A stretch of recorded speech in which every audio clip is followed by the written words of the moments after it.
Ini adalah laptop yang cocok banget diajak kerja di luar ruangan karena baterainya super awet, bisa nyampe 20 jam lebih. Performa jelas kenceng. Dia pakai Intel Core Ultra 5 prosesor 226V. Jadi semua aplikasi Windows bisa jalan dengan lancar di sini ya. Lagi start kerja, mau main game di sini bisa banget. Prosesor juga udah punya NPU dan memenuhi syarat Copilot Plus PC. Layarnya juga mewah, udah pakai panel OLED 100% DCI-P3. Touchpadnya bisa disulap jadi multi-control touchpad khas Acer dan harganya nggak nyampe 15 juta rupiah. Ya, ini adalah Acer Swift Go 14 keluaran 2025.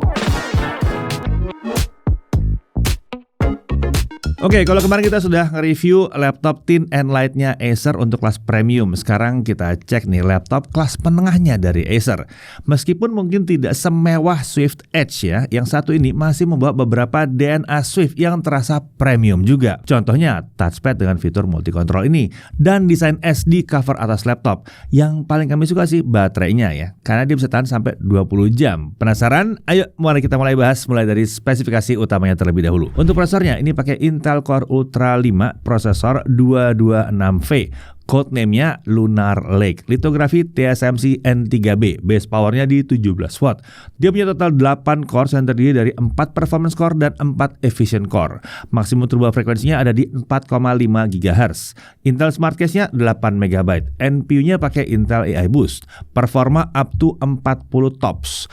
Untuk integrated graphics-nya dia pakai Intel Arc Graphics 130V GPU. Ini ada 7 Xe cores dan sudah mendukung akselerasi QuickSync serta AV1 juga. Tentunya dia juga support kodek H266 untuk decode, nggak cuma H265 ya.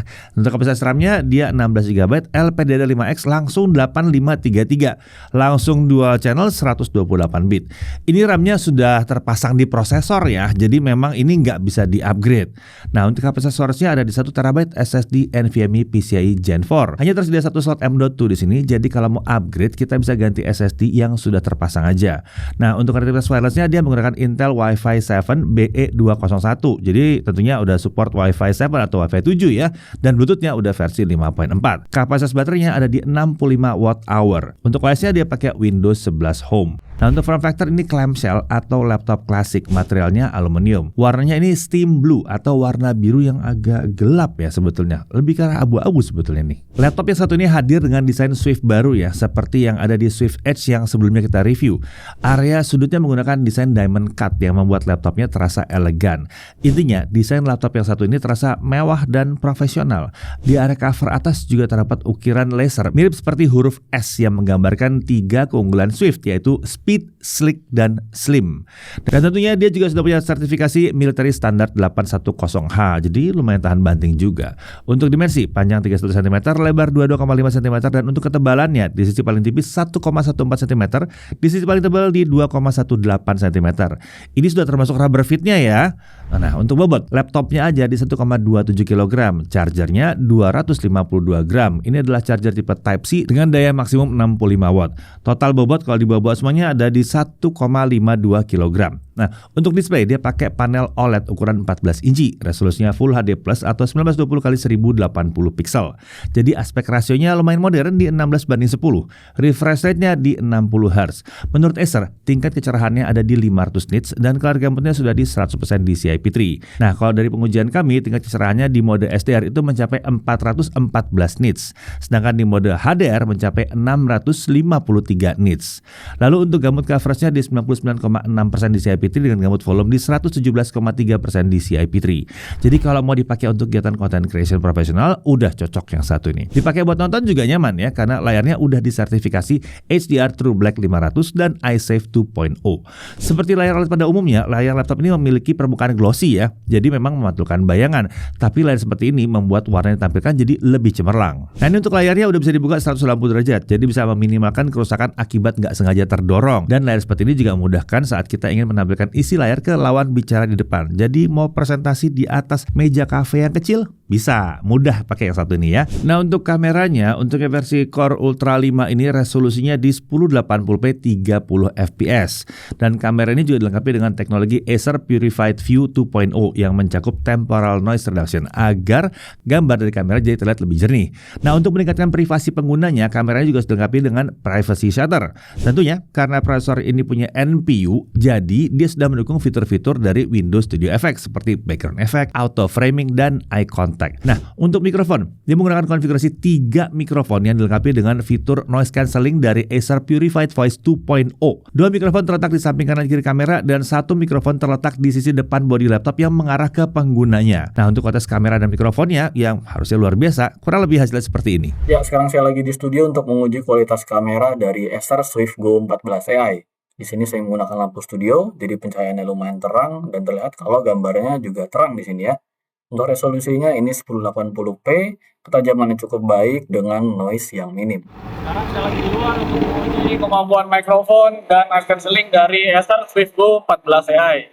Di belakang lagi ramai, tapi noise dari background bisa diredam dengan baik dan suara saya bisa terdengar dengan jelas di laptop ini. Nah, Acer SwiftGo 14 AI ini menggunakan konfigurasi 2 buah speaker stereo, letaknya di kanan kiri laptop mengarah ke alas laptopnya ya. Untuk kualitas suara speakernya masih berada di bawah harapan kami untuk harganya ya.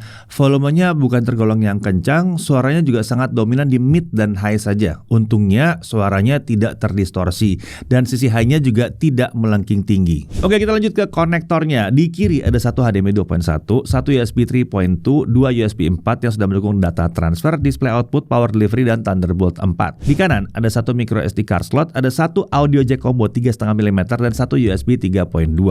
Nah untuk keyboard, dia pakai keyboard chiclet dengan layout khas laptop Swift. Switch-nya ini terasa soft dan sangat nyaman kalau digunakan untuk mengetik ya. Nah untuk tombol navigasi seperti page up, page down, home, dan end ini menyatu dengan tombol anak panah. Tentunya keyboard ini sudah dilengkapi dengan backlit warna putih yang punya 3 tingkat kecerahan. Oke, untuk touchpad-nya, dia menggunakan touchpad khas Swift keluaran baru yang menarik di sini karena selain jadi touchpad biasa, yang satu ini juga bisa berubah fungsi menjadi multi control touchpad. Fitur ini dapat digunakan sebagai shortcut untuk berbagai fungsi media control atau saat video call. Nah, fitur ini dapat dinyalakan dengan melakukan swipe pada logo Swift yang ada di touchpad. Touchpad ini juga punya ukuran yang cukup memuaskan ya dan agak cenderung center to body, jadi sedikit melebar ke kanan dari tombol spacebar. Tentunya yang satu ini sudah mendukung Windows Precision Driver. Untuk sistem keamanan, Acer SwiftGo 14 AI menyediakan 2 sistem keamanan biometrik berupa fingerprint scanner dan infrared kamera. Yang keduanya sudah mendukung fitur Windows Hello. Jadi kita bisa login ke Windows dengan lebih cepat dan mudah, tapi tetap aman. Oke, kita beralih ke sistem pendinginnya. Laptop ini menggunakan sistem pendingin aktif dengan 1 buah kipas dan 2 buah heat pipe. Intake-nya itu dari bawah, untuk exhaust itu ke arah belakang. Sekarang kita masuk aspek performa. Seperti biasa, kita bisa menemukan 3 mode performa yang dapat diakses melalui software Acer Sense. Opsinya adalah silent, normal, dan performance. Selain melalui software Acer Sense, pengaturan mode performa dapat diubah dengan cepat menggunakan shortcut function plus huruf F. Nah, untuk konsistensi performanya pakai Cinebench R23 Stabilitas, kita lihat skor maksimum yang bisa didapatkan adalah di mode normal itu mencapai 9.538 poin dan di mode performance itu mencapai 9.776 poin. Untuk skor yang bisa dipertahankan di mode normal itu di 8.000 sampai 8.100-an poin, sementara di mode performance ada di 9.500 sampai 9.700-an poin. Oke, itu pengujian dengan charger terpasang. Nah, kalau chargernya tidak terpasang alias hanya mengandalkan baterainya aja, di mode performance, performa kita peroleh ada di kisaran 9.300-an poin. Ya, nggak terlalu jauh ya, lumayan mirip juga ya hasilnya ya. Oke, sekarang kita lihat suhunya. Suhu CPU itu sesekali bisa spike ke 85 derajat Celcius dan ada 2 kali spike ke 90 dan 95 derajat Celcius. Tapi di sini terlihat bahwa suhu yang paling banyak bisa dipertahankan itu ada di kisaran 78 sampai 81 derajat Celcius. Jadi aman banget yang satu ini. Oke, langsung aja kita lihat kalau kita pakai Adobe Premiere Pro Sisi 2025 ya. Kita pakai video yang durasinya 2 menit 7 detik seperti biasa dan hasilnya untuk 4K 60 video exporting software only 8 menit 5 detik, OpenCL sampai 4 menit 50 detik. Jelas, ini jauh lebih kencang. Lalu untuk video yang 1080 60 fps, durasinya sama dengan software only dalam waktu 1 menit 53 detik. Kalau kita pakai OpenCL 1 menit 17 detik.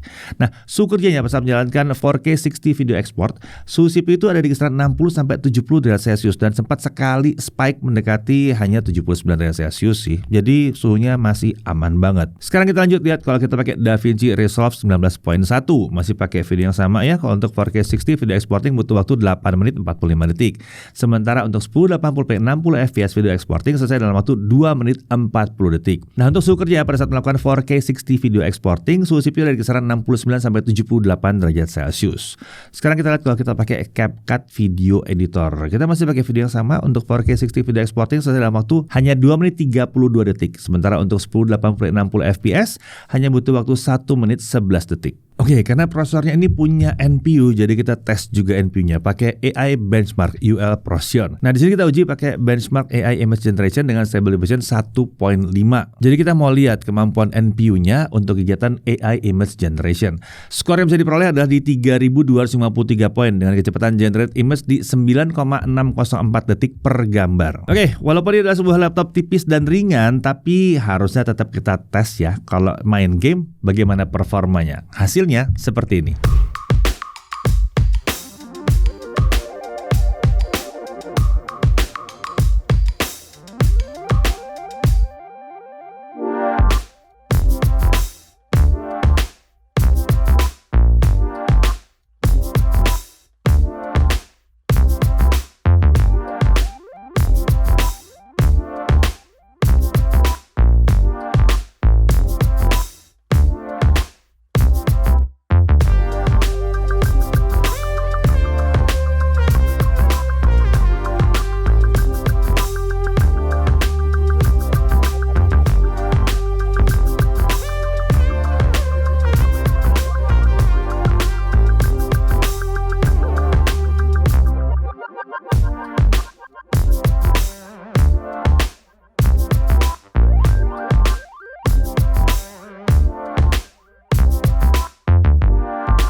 Ya, di game terakhir kita lihat ya suhu kerjanya dengan Assassin's Creed Mirage selama setengah jam.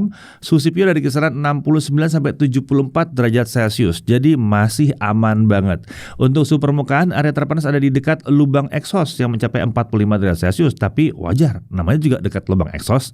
Sementara untuk permukaan keyboard, suhu terpanas ada di area tengah kiri yang mencapai 40 derajat Celcius. Sebenarnya masih wajar ya, mengingat ini adalah laptop thin and light yang memang bukan didesain untuk gaming berlama-lama juga. Lalu untuk area kiri, itu suhu ada di kisaran 34-39 derajat Celcius. Dan untuk area kanan suhunya ada di bawah 35 derajat Celcius. Kalau untuk area palm rest dan touchpad itu aman di bawah 32 derajat Celcius. Lanjut sekarang kita ke storage test. Kita lihat kecepatan SSD-nya. Untuk kecepatan bacanya ada di 7062 MB per second dan kecepatan tulis di 4873 MB per second. Ini termasuk SSD PCIe Gen 4 yang lumayan kencang untuk kelas harganya ya. Sekarang kita lihat daya tahan baterainya. Seperti biasa untuk pengujian baterai kita set mode performanya di normal, kemudian brightness di 150 nits dan volume di 25%.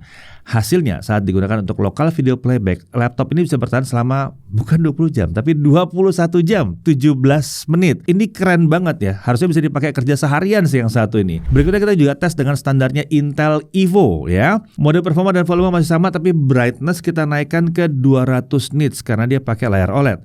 Hasilnya, nah baterai baru habis setelah 20 jam, 25 menit. Tetap bisa di atas 20 jam. Oke, lanjut untuk charging test ya. Ini ternyata lumayan kencang juga. Karena di 30 menit pertama itu sudah terisi 54%. Ini setara dengan 10 jam lebih saat digunakan untuk video playback. Lalu untuk mencapai 100% dia butuh hanya 1 jam 30 menit. Umumnya yang normal itu ada di 2 jam. Ini hanya 1,5 jam. Udah kayak handphone sebetulnya nih ya. Oke, untuk harganya unit yang kami uji ini dijual di harga kisaran Rp14.999.000. Nah, selain yang ini ada juga Swift Go 14 AI yang pakai prosesor Intel Core Ultra 7 prosesor 258V dengan RAM 32GB yang itu dijual di harga Rp18.499.000. Dan untuk paket penjualan keduanya sudah termasuk Microsoft Office Home 2024 yang aktif permanen dan ada 1 tahun gratis berlangganan Office 365 Basic ya. Kemudian ada lagi garansi 3 tahun spare part dan layanan ditambah Acer Accidental Damage Protection atau AADP di tahun pertama. Oke, langsung aja kita masuk dalam hal yang perlu diperhatikan. Pertama, jelas RAM-nya karena dia sudah embedded dengan prosesor. Jadi ini nggak bisa di-upgrade. Sebenarnya kalau digunakan untuk kerja kantoran seperti ngetik, ngolah data di Excel, bikin presentasi pakai PowerPoint dan online meeting, ini sih udah cukup banget sih ya. Jadi intinya pastikan aja kalau pekerjaan dilakukan itu memang cocok dikerjakan di laptop yang satu ini karena RAM-nya yang 16 GB. Kemudian untuk kelas harga segini kami merasa bahwa kualitas suara dari speakernya itu masih agak kurang aja di sini. Oke, lanjut langsung ke poin menariknya. Pertama, jelas daya tahan baterainya ini bisa nyampe lebih dari 20 jam. Ini sih luar biasa banget ya untuk laptop di kelas harga segini. Biasanya ekspektasi kita di harga 20 juta plus lah yang bisa dapat 20 jaman lebih itu ya. Kemudian dia sudah memenuhi syarat Intel Evo dan Copilot Plus PC dan dia udah pakai Intel Core Ultra 5 prosesor 226V yang kenceng. Mau dipakai multitasking juga lancar di sini, ngedit video ya, ngedit foto sampai 4K juga masih lumayan kencang di sini tergantung aplikasinya tentunya ya. Lalu untuk gaming tipis-tipis juga aman ya karena integrated graphics-nya udah kencang di sini. Mau jalan aplikasi yang butuh NPU ini juga udah siap dan NPU juga lumayan kencang. Sukurnya juga terjaga adem bahkan saat digunakan untuk kegiatan yang berat-berat. Bobotnya ini tergolong ringan lah untuk laptop thin and light di harga segini. Layarnya juga mewah, pakai panel OLED 100% DCI-P3. Buat nonton asik, buat ngonten juga aman ini ya. Konektor juga lengkap banget ya, punya 2 port Thunderbolt 4, punya HDMI full size dan punya micro SD card reader juga. Sistem pengamanan biometriknya lengkap, pakai kamera bisa, fingerprint juga bisa. Kemampuan mikrofon noise cancellingnya ini sih mewah banget, keren banget ya. Lalu untuk wifi-nya di Wi-Fi 7 udah future proof banget. Garansi juga 3 tahun lengkap dengan AHDP di tahun pertama. Pertanyaannya, Acer Swift Go 14 AI ini jadi cocoknya buat siapa sih? Ya yang jelas dia kan cocok buat pekerja kantoran atau pebisnis dengan mobilitas tinggi yang butuh laptop ultra portable dengan harga yang terjangkau. Ini cocok banget ya. Lalu untuk kaum road warrior yang sering kerja di luar ruangan dan jarang ketemu dengan colokan listrik. Nah, ini baterainya awet banget ya. Dipakai untuk sekolah atau kuliah juga tentunya ya oke banget ya. Selama software yang bisa dijalankan di sini cocok dengan kebutuhan kalian. Lalu buat content creation juga cocok banget karena layar juga udah mewah ya dan performanya udah lumayan kenceng. Selama kalian nggak ngontennya pakai 4K 60 sih harusnya ngedit video masih nyaman-nyaman aja. Mau dipakai programming juga bisa harusnya, asalkan memang aplikasinya sudah cocok dengan hardware di laptop ini. Intinya, kalau memang dicari adalah sebuah laptop thin and light kelas menengah yang berasa mewah, Acer Swift Go 14 AI ini sangat layak dipertimbangkan, terutama karena daya tahan baterainya. Saya Deddy Irfan, Jakarta TV.